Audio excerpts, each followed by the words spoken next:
Mould and cold, problems that have plagued some people in service family accommodation, along with long waits to get them fixed. Now we know that heating problems were reported 24,500 times in just under a year. That's in a stock of around 48,000 properties, so one report for every 2 homes. On top of that, there were reports of no hot water more than 3,000 times. Labour says these figures, which were given to it by the government, have revealed the scale of the problems which have been posted repeatedly on social media through the winter.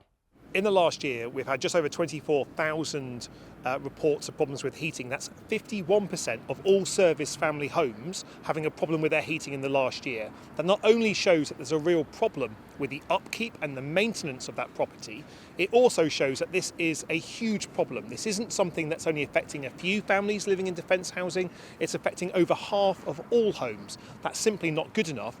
Anyone who's had a home will know things break down sometimes. It's whether or not it gets fixed that matters, isn't it?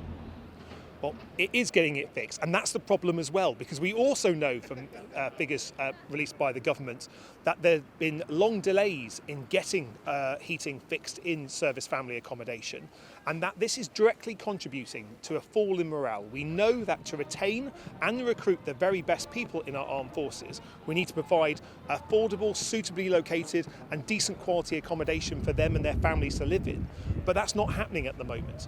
It's not just service family accommodation. The government's figures show more than half of single living accommodation blocks have also had heating and hot water problems.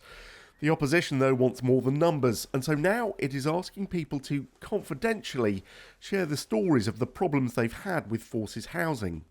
I'm interested in the human story. What's it mean when your boiler doesn't work, especially after the cold winter that we've had, people being without heating, knowing that that encourages mould growth in bedrooms, and there's a real problem here that we do need to address properly.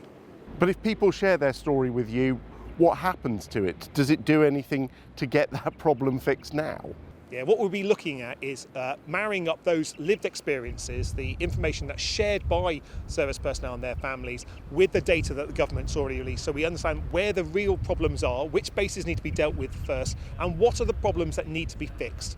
The Ministry of Defence acknowledges things haven't been good enough.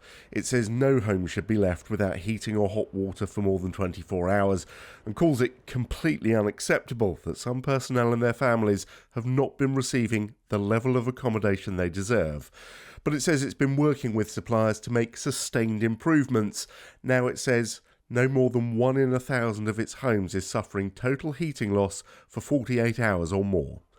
James Hurst, Forces News, Westminster.